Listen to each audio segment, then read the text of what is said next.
Welcome to my Pansy themed bedroom. This is a room that functions as a guest room in our home. And I'm going to start with that incredible quilt on that quilt rack behind the bed. That is a quilt made by my sister-in-law.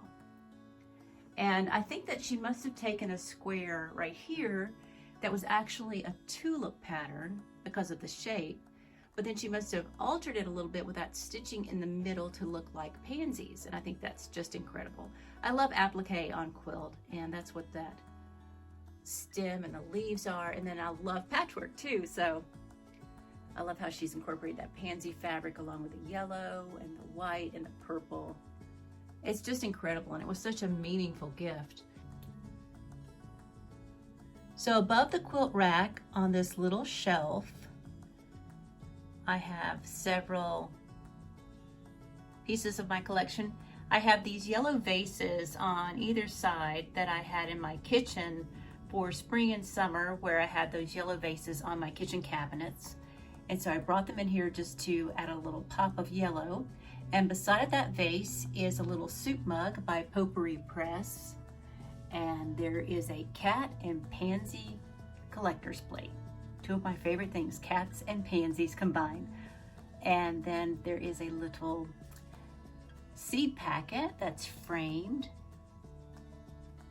and a very, very beautiful, very delicate cup and saucer, hand painted by my sister-in-law's mother. That is so pretty. I just love that set.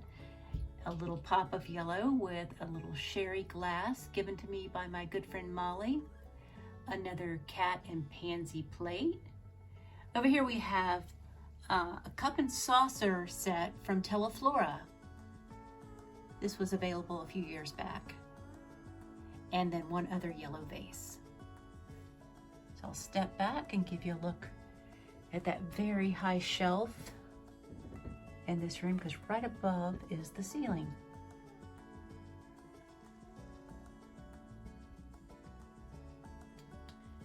And now I want to tell you about this incredible rope bed. Yes, a rope bed, antique, built by my grandfather. I never knew him, but he died at a young age. He was my mother's father, and he made this, and I was so happy to get it. It was in a closet for many, many years at my aunt's house. And I wanted to get the rope and actually make it into a true rope bed, get the key, learn how to tighten it, do all the research on that. But instead, we just decided to weave it through the sides of the bed. And hang on, I'll show you the other side over here. Okay, here we go. Here's the side of the bed, from the headboard to the footboard. And we just weaved it through the sides and then used a large piece of very thick plywood. I'll show you that. I really should try to match the sides to the color of this bed and stain it. But that functions as a large platform for the mattress to sit on, and it works great.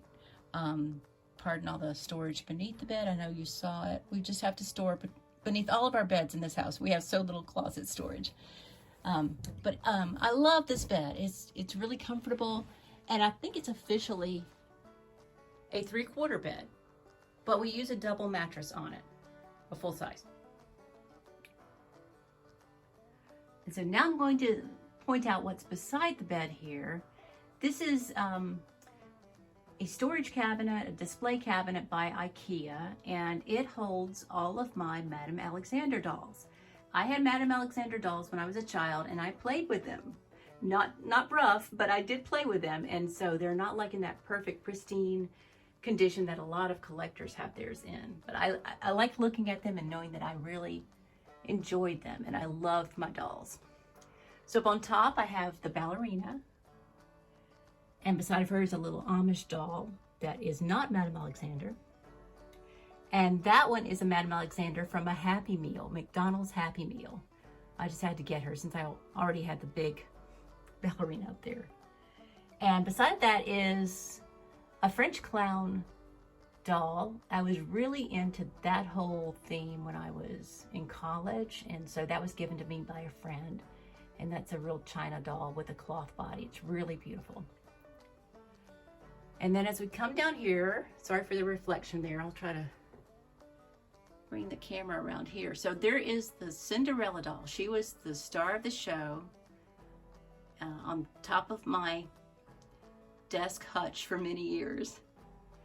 And then below that I have Heidi, Alice in Wonderland, and then Cinderella in rags with her broom.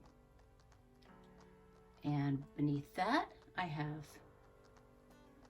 oh, I forget what the name of that baby doll.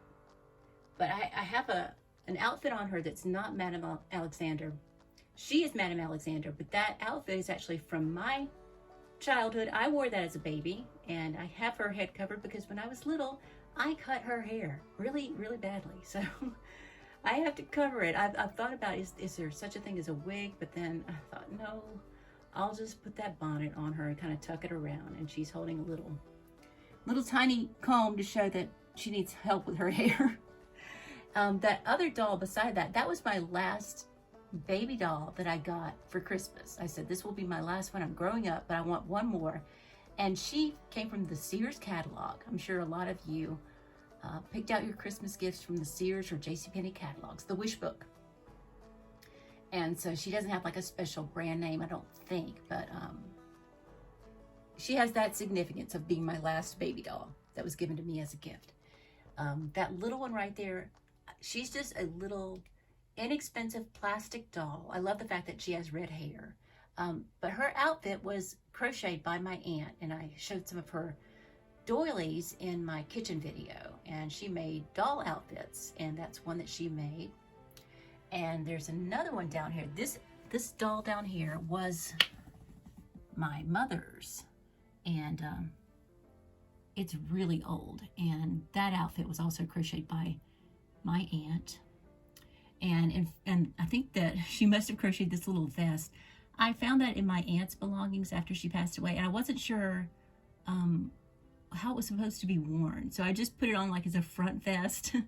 That outfit that Madame Alexander baby doll is wearing is pretty worn out. That doll got played with quite a bit, and her outfit got washed a few times and it really faded. So I thought, let's put that little vest on top of her. And there's another little Madame Alexander, also given a haircut by me when I was little. Something I really regret. That was my first baby doll given to me by my mother, a Madame Alexander doll and not a Madame Alexander outfit. I have no idea what became of her outfit. I did find one little booty, but not the other one. So she's like a lot of real babies, only one sock. And then back there is another Madame Alexander, and she had a pillow that matched. It got really flattened over the years, so I just put it down there as like a little blanket for them to sit on. So yes, my guests have to deal with a case full of dolls, but everyone who stays in here is not bothered by them. They think it's rather fascinating that I still have them. So back to the bed, I want to show you some of the bed linens I have on here. So this set of pillowcases was from Liz Claiborne, Liz at Home, that was really popular in the 90s, especially this pattern, and it was called In Full Bloom. And it has just a little bit of pansies on it. It's a lot of other flowers, but I had the whole collection. I had the big comforter and the sheets and pillowcases, the shams, and I sold most of that, but I kept these pillowcases because they're actually really, really comfortable. They're 100% cotton, and I thought they do look pretty in here, so I put those on the bed. This pillow, given to me again by my sister-in-law. She found that at a thrift store, and I guess that's like a combination of crochet and it's probably more like embroidery with that type of yarn. And those pillows behind, those little striped pillows, were also made by my sister-in-law. Over here on this table also built by my grandfather, so it's really special, and it's much higher than a typical nightstand, but this bed sits really high, so I'm glad to use this little table as a bedside table. And this lampshade on on this lamp that I had as a child. That was probably my first Pansy purchase when I was a teenager. I needed a new lampshade, and I think I went to like Kmart or something, one of those stores, and they actually had a Pansy, dried Pansy lampshade. And it's hard to tell in this lighting what it really looks like. Maybe if I turn off the light inside, let's try that. There. So now you can see the pansies better. So it's like they're laminated inside that, and it's quite old. That's probably about at least 30 years old. No more than that. I'm giving away my age. But anyway, that one is, I think it's really pretty, even though it's faded over the years for sure. And then it's sitting on top of a Pansy doily. And I have this little notepad with some scripture on it from Psalms, and then a pen. If guests have something that they just need to jot down, I think it's nice to provide a pen and paper. I have this little set of coasters with Isaiah scripture on it. And those are more of a blue, light blue, but I love light blue, so I love having those in here too. And then a little bedside carafe and glass for water, again on a different Pansy doily. Above the bed on this side, and this light looks very blue right now. This paint color is actually called Grape-alicious. I think it shows truer there when I turn on that lamp. And this paint color, let me back up a little bit. This paint color was chosen by my stepdaughter when she got her own room.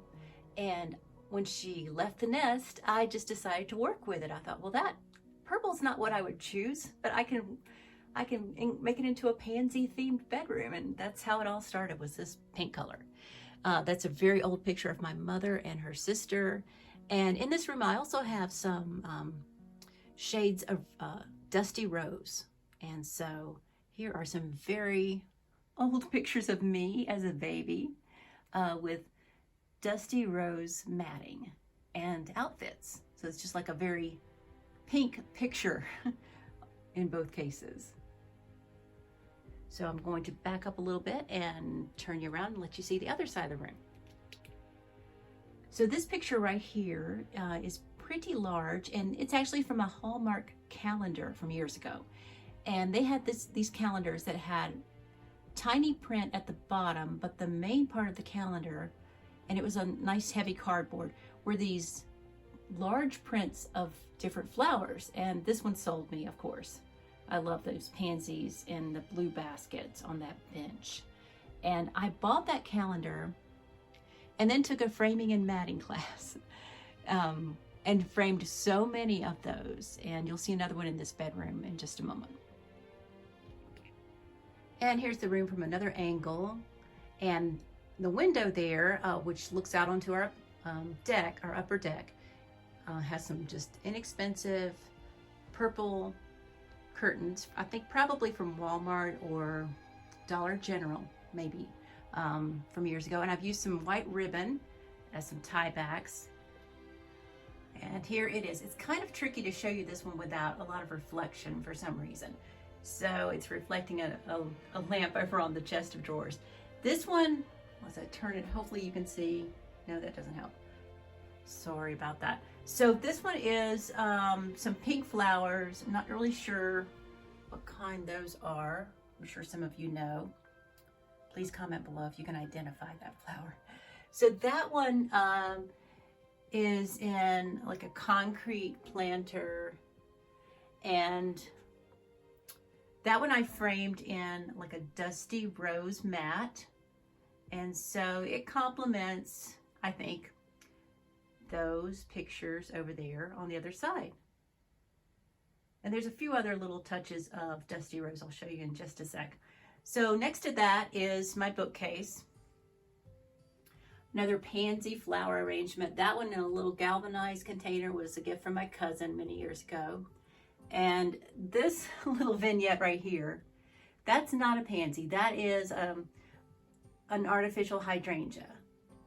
And I'll show you that up close so you can see that it's a hydrangea. So the color complements, but that little poodle that looks like he's sniffing the flower was something that my aunt had at her nursing home that she probably won playing bingo. And I was really close with my aunt. We moved her from her hometown to be close to us.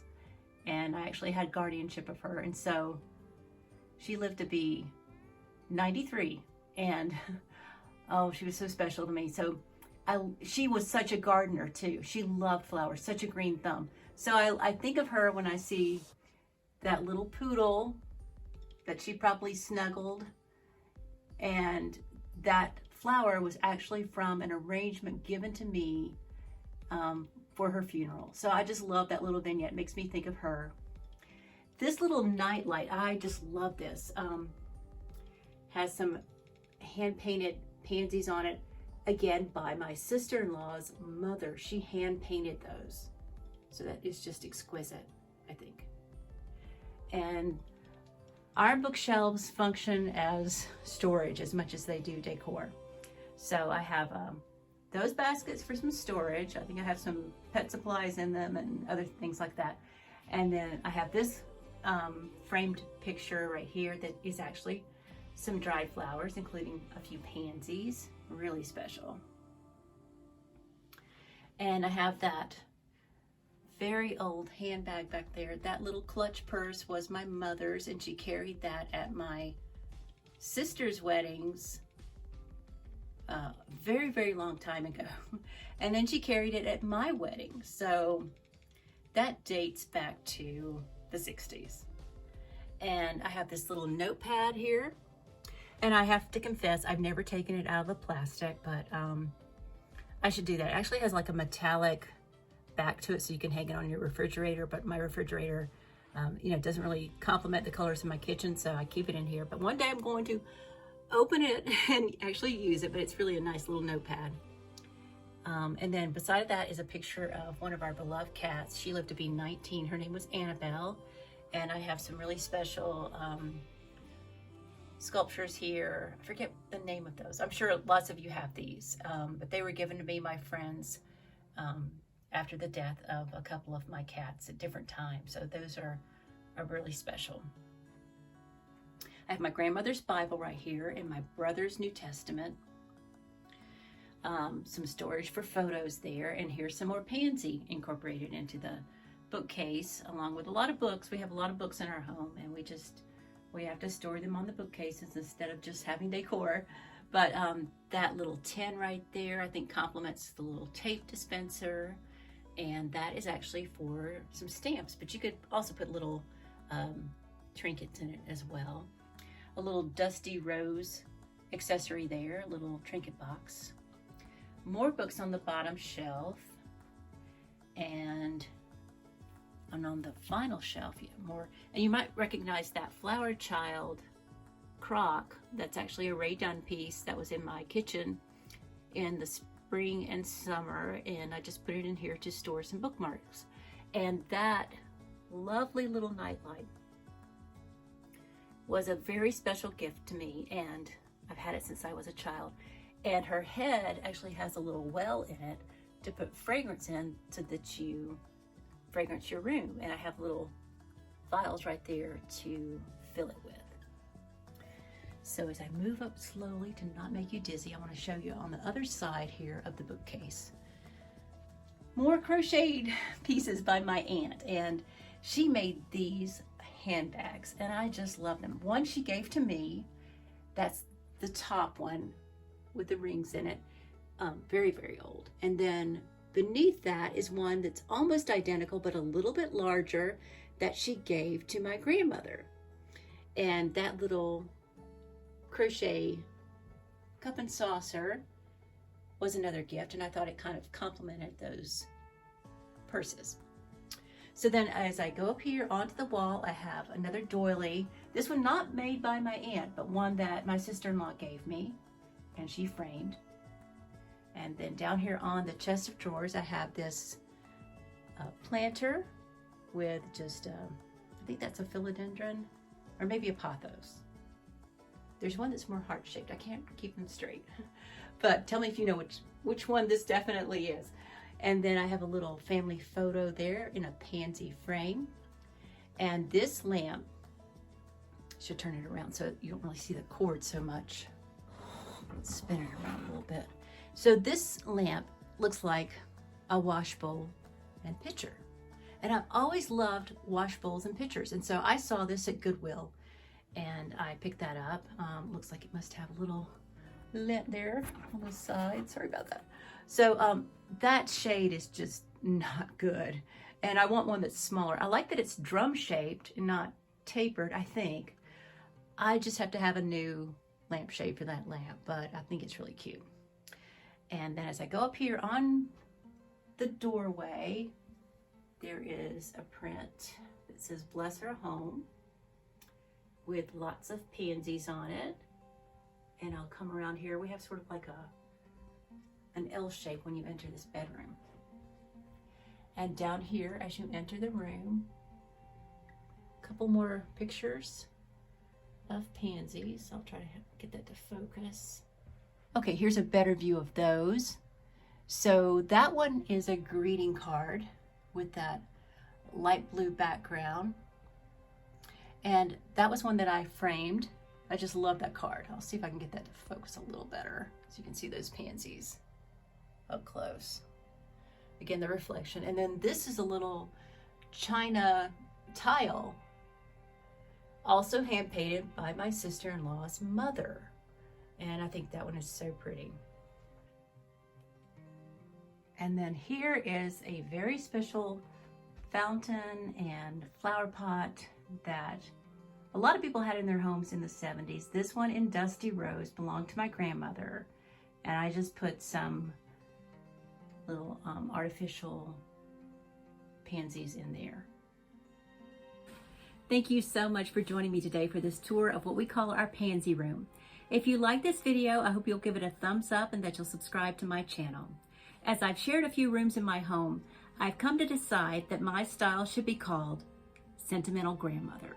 We've heard of Coastal Grandmother, but the sentimental one is definitely having her influence here. I'm okay with that if you are. Thank you so much for watching.